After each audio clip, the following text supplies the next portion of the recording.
Praise the lord. మన ప్రభువుని యేసుక్రీస్తు వాక్యమును చదువుకొని ప్రభు మహిమను మనము పొందుకుందాము.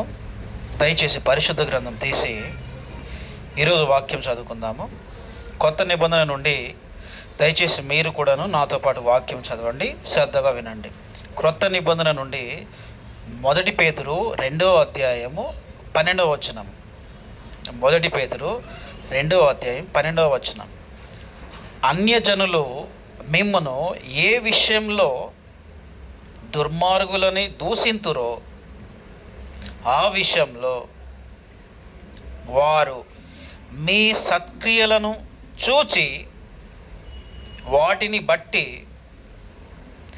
దర్శన దినమున దేవుని మహిమపరచనట్లు వారి మధ్యను మంచి ప్రవర్తన గలవారే ఉండవలేనని మిమ్మల్ని బతిమాలు కొనుచున్నాను. మళ్ళీ చదువుకుందాం.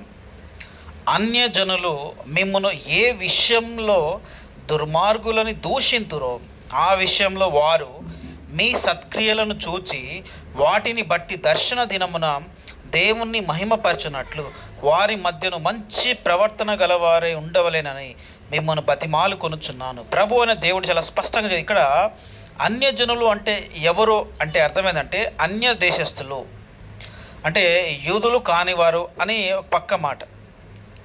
ఇంకొకటి ఏంటంటే ప్రభు అనే దేవుని నమ్మని వారు అని చెప్పవచ్చు. దేవుని విశ్వసించని వారు అన్యజనుల కిందకు వస్తారు. ఇప్పుడు అన్యజనులు మనల్ని ఏ విషయంలో అయితే దూషిస్తూ ఉంటారో ఆ విషయంలో మనం ఎలా ఉండాలని ప్రభు చెప్తున్నారు. మీ సత్క్రియలను చూచి వాటిని బట్టి దర్శన దినమున దేవుని మహిమపరచునట్లు వారి మధ్యను మంచి ప్రవర్తన గల వారే ఉండాలని దేవుడు చాలా స్పష్టంగా చెప్తున్నాడు. ఇప్పుడు ఐగుప్తు దేశము యోసేపు అక్కడ ఒక బానిసగా ఉంటూ దేవుని చిత్తంలో మంచి ప్రవర్తన కలిగి జీవించాడు. కానీ పోతీఫర్ భార్య యోసేపు మీద అబద్ధపు నింద వేసింది. ఏదైతే నింద ఏ విషయంలో అయితే యోసేపును దూషించారో ఆ విషయంలోనే ఆయన మంచి ప్రవర్తన కలిగి ఐగుప్తు దేశానికి అధిపతి అయ్యాడు.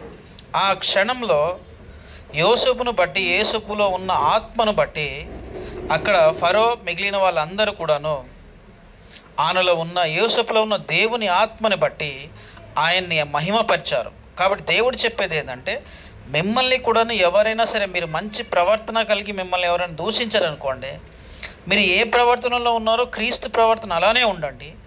ఏదో ఒకరోజు దేవుడు మిమ్మల్ని ఖచ్చితంగా ఆశీర్వదిస్తాడు. ఇప్పుడు ఇక్కడ చూడండి, అన్యజనులు మిమ్మల్ని ఏ విషయంలో దుర్మార్గులను దూషింతురో. ఇప్పుడు మనం చూస్తే ఏ విషయంలో మిమ్మల్ని దుర్మార్గులని అన్యజనులను దూషిస్తూ ఉంటారు చూడండి. ఇక్కడ కొన్ని విషయాలు చూద్దాం మనం. మీరు ప్రస్తుతాన్ని బట్టి మనం మాట్లాడుకుందాం. కొన్ని మిమ్మల్ని చూస్తూ మీరు ఎలాగో క్రీస్తును నమ్ముకున్నవారు కాబట్టి క్రీస్తును నమ్మని వారు మిమ్మల్ని చూసి మీరు మంచిగా వాక్య ప్రకారం ఉండడము, క్రీస్తును నమ్ముకున్నారని వాళ్ళు చెప్పే చెడు పనులకి అబద్ధాలకి మీరు ఏమాత్రం మాట వినట్లేదని కావాలని మీ మీద నిందలేస్తారు, మిమ్మల్ని దూషిస్తారు. దేవుని ప్రజలైన మిమ్మల్ని చివరికి మీ నీతి ప్రవర్తనని మెచ్చుకోకుండా వాళ్ళు మీ ప్రవర్తన చూసి దుర్మార్గులను మిమ్మల్ని దూషిస్తారు. మీ మీద ఏదో ఒక నింద, మీరు తప్పు చేయకపోయినా మిమ్మల్ని మీ మీద నింద వేస్తారు. ఎలా? యోసేపు ఏ తప్పు చేయలేదు కానీ పోతీఫర్ భార్య కావాలని నింద వేసింది. అలా కూడా చేస్తారు. ఎందుకంటే మీ నీతి ప్రవర్తన అనేది దేవుని నమ్మని వారికి నచ్చదు. వాళ్ళు ఎలాగైనా సరే మిమ్మల్ని పరిశుద్ధులుగా ఉన్న మిమ్మల్ని అపవిత్రులని అందరి ముందు చిత్రీకరించాలని ఇలాంటి పనులు చేస్తూ ఉంటారు. అయితే దేవుడు మిమ్మల్ని ఏం చెప్తున్నారంటే మీరు ఏ ప్రవర్తన కలిగినప్పుడు మీ శత్రువులు మిమ్మల్ని దూషించారో అదే ప్రవర్తన దేవుడు మిమ్మల్ని ఆశీర్వదించే వరకు ఖచ్చితంగా అదే ప్రవర్తనలో మీరు ఉండాలి. ఆ విషయంలో దేవుడు చెప్తున్నాడు, ఆ విషయంలో వారు మీ సత్క్రియలను చూచి వాటిని బట్టి దర్శన దినమున దేవుని మహిమపరచునట్లు. అంటే ఏంటిది? ఎవరైతే మిమ్మల్ని ఏ లక్షణాలను చూసి మిమ్మల్ని దూషించారో ఆ లక్షణాలను ఎంత మాత్రం మీరు క్రీస్తును విడిచిపోకుండా క్రీస్తు మార్గంలో, ప్రభు మార్గంలో అలా జీవిస్తూ అలా వస్తూనే ఉండండి. వాళ్ళు ఎవరో నింద వేశారు, ఎవరో దూషించారనే మీరు ఎలాంటి పట్టించుకోవద్దు. యోసేపు అలా పట్టించుకొని ఉంటే ఎంత మాత్రం కూడానో ఐగుప్తు దేశానికి అధిపతి అయ్యేవాడా? చూడండి, ఆ విషయంలో అంటే మీ యొక్క సత్క్రియ వాటిని బట్టి దర్శన దినమున దేవుని మహిమపరచునట్లు మంచి ప్రవర్తన గల వారి వాక్య ప్రకారం నడుచుకొని క్రీస్తులో మిమ్మల్ని దూషించే వారి ముందు పరిశుద్ధంగా జీవించండి. మిమ్మల్ని ద్వేషించిన వారు మీ గురించి మంచి సాక్ష్యం ఇచ్చేలా జీవించండి. మీ మంచి ప్రవర్తనతో దేవుని మహిమపరిచే విధంగా మీరు రండి. ఎవరైతే మిమ్మల్ని దూషించారో, ఒకానొక రోజు దేవుడు మీ మంచి దూషించినా సరే మీరు దేవునితో ఉన్న మీ పరిస్థితిని బట్టి మీ మంచి ప్రవర్తన చూసి మిమ్మల్ని ఏం చేస్తాడంటే దేవుడు గొప్పగా ఆశీర్వదిస్తాడు. అప్పుడు మీ మీద ఎవరైతే నింద వేశారో, అప్పుడు ఎవరైతే మిమ్మల్ని దూషించారో వాళ్ళు మిమ్మల్ని బట్టి దేవుని మహిమపరుస్తారు. ఆ క్షణం వరకు మీరు క్రీస్తులో, దేవునిలో ఓర్పుతో ఉండాలి. ఇప్పుడు పరిశుద్ధ గ్రంథం మనము బైబిల్లో చూడండి, దానియేలు జీవితం మనం చూస్తే దానియేలు మీద కావాలని నింద వేసి ఆయన్ని సింహాల బోన్లో పడేశారు. కానీ సింహాల బోన్లో నుండి వెళ్ళిన దానియేలు ప్రాణంతో తిరిగి వచ్చాడు. అప్పుడు ఆ రాజు దానియేలును చూసి ఏమన్నారు? దేవుని మహిమపరిచాడు. ఆ విధంగా ఉండాలి. ప్రభు అదే మన నుండి కోరుకునేది.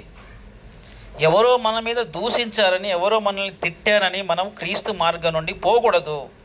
ఎవరైతే మనల్ని దూషించారో, ఎవరైతే మనల్ని తిడుతున్నారో, ఎవరైతే మనల్ని దుర్మార్గులను చిత్రీకరిస్తున్నారో వాళ్ళ నోటితోనే దేవుణ్ణి మహిమపరిచే రోజు రావాలి అని మనం దేవుని ప్రార్థించాలి. దేవుడు ఆ రోజు ఖచ్చితంగా తీసుకొస్తాడు. యోసేపు మీద పోతీఫర్ భార్య నింద వేసింది. అసలు అక్కడ యోసేపు ఎలాంటి తప్పు చేయలే, కానీ యోసేపు నింద వేసిందని బాధపడకుండా చెరసాలలో ఉంటూ కూడా నీతి ప్రవర్తన కలిగి జీవించాడు. తర్వాత దేవుడు అతన్ని ఫరో ద్వారా ఐగుప్తు దేశానికి అధిపతిగా చేశాడు. అప్పుడు ఈ ఫరో వీళ్ళందరూ, ఆ దేశంలో ఉన్న ప్రతి ఒక్కరు కూడా ఏం చేశారు? యోసేపును చూసి యోసేపు లో ఉన్న దేవుని ఆత్మని బట్టి దేవుని మహిమపరిచారు. ఆ విధంగా మనము జీవించాలి. ఎవరో ఏదో దూషించారని చెప్పి ప్రభు మార్గము దూషించబడదు. అది పరిశుద్ధమైన మార్గము. ఇప్పుడు మనం ఒక నిత్య జీవనంలో ఒక మంచి ఉదాహరణ తీసుకుందాము. ఇప్పుడు మీరు కానీ నేను కానీ ఒక దగ్గర ఉద్యోగం చేస్తున్నారనుకోండి, ఒక దగ్గర పని చేస్తున్నారనుకోండి. ఒక యజమాని దగ్గర మీకు ఇచ్చిన పని మీరు చాలా నీతిగా, మంచిగా, సిన్సియర్గా మీ పని మీరు చేస్తున్నారు. అది చూసి పని చేయని వారు, మిమ్మల్ని మీ యజమాని మంచిగా చూసుకోవడం, మిమ్మల్ని పొగడడం, ఇదంతా నచ్చని మీ శత్రువులు ఉంటారు చూడండి. వాళ్ళు ఏదో ఒక కారణం చూసి ఖచ్చితంగా మిమ్మల్ని దూషిస్తారు. మీ యజమాని ముందే మిమ్మల్ని తిడతారు. కానీ ఆ క్షణంలో మీరు ఏమాత్రం బాధపడకుండా, ఎందుకంటే మీరే తప్పు చేయలే కాబట్టి, ఆ నడవడి ఏదైతే ఇంతకు దూషించక ముందు మీలో మంచి ప్రవర్తన ఉందో, దూషించిన తర్వాత కూడా మంచి ప్రవర్తన కలిగి జీవించండి. ఆ దూషించినంతసేపు మాత్రమే, అప్పటి నుంచి కొద్ది రోజుల వరకు మాత్రమే మీ శత్రువు మీ పైన సంతోషంగా ఉండడానికి ప్రయత్నం చేస్తాడు. కానీ దేవుడు మిమ్మల్ని ఖచ్చితంగా దర్శించి మిమ్మల్ని ఆశీర్వదిస్తాడు. ఏ యజమాని ముందు మిమ్మల్ని దూషించేలా చేశాడో ఆ యజమాని ద్వారానే దేవుడు మిమ్మల్ని ఆశీర్వదింపజేసి, ఎవరైతే మిమ్మల్ని దూషించారో వారిని దేవుడు అందరి ముందు మీరే గొప్పవారిని చెప్పేలా వారి యొక్క నోరును సిద్ధపరుస్తాడు. కాబట్టి దేవుని వాక్యం అనేది చాలా స్పష్టమైనది, స్థిరమైనది. కాబట్టి దేవుడు మన మీద ఎంత మంచి ప్రేమ కలిగి ఉన్నారో మనం అర్థం చేసుకోవాలి. కాబట్టి ప్రభు అనే దేవుడు అన్యజనులు మిమ్మల్ని ఏ విషయంలో దుర్మార్గులను దూషింతురో ఆ విషయంలో వారు మీ సత్క్రియలను చూచి వాటిని బట్టి దర్శన దినమున దేవుని మహిమపరచునట్లు వారి మధ్యను మంచి ప్రవర్తన గలవారే ఉండవలెనని మిమ్మల్ని బతిమాలుకొనుచున్నాను. ఇప్పుడు ప్రభువున దేవుడు మనందరితోనూ, మీతోనూ నాతోనూ ప్రభు ఈ వాక్యం ద్వారా ఏమంటున్నారు అంటే, మన దేవుడైన యేసుక్రీస్తు తన ప్రజలైన మనతో చెప్పేది ఏంటి అంటే, మీరు క్రీస్తు మార్గంలో నీతిగా, సత్యముగా నడుచుకోవడము, క్రీస్తును నమ్మని వారికి, సత్యంగా ఉండని వారికి, అబద్ధంలో ఉండేవారికి మీ మంచి నీతి ప్రవర్తన చూసి వాళ్ళకి నచ్చదు, కాబట్టి వారు దూషిస్తారు. అయితే మిమ్మల్ని దూషించిన వారి ముందు దేవుడు మిమ్మల్ని ఆశీర్వదించి, మిమ్మల్ని దూషించిన వారు మీ ముందు సిగ్గుపడేలా ప్రభు చేస్తాడు.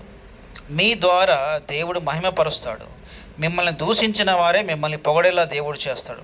అప్పుడు క్రీస్తు వాక్యము, క్రీస్తు మార్గం యొక్క విలువ మీ శత్రువులకి, దేవుని ప్రజలందరికీ యోసేపు ద్వారా ఐగుప్తు దేశంలో ఎలా తెలిసిందో, అప్పుడు మీ ద్వారా అక్కడ మీ చుట్టూ ఉన్న వాళ్ళకి దేవుడు తెలియజేస్తాడు.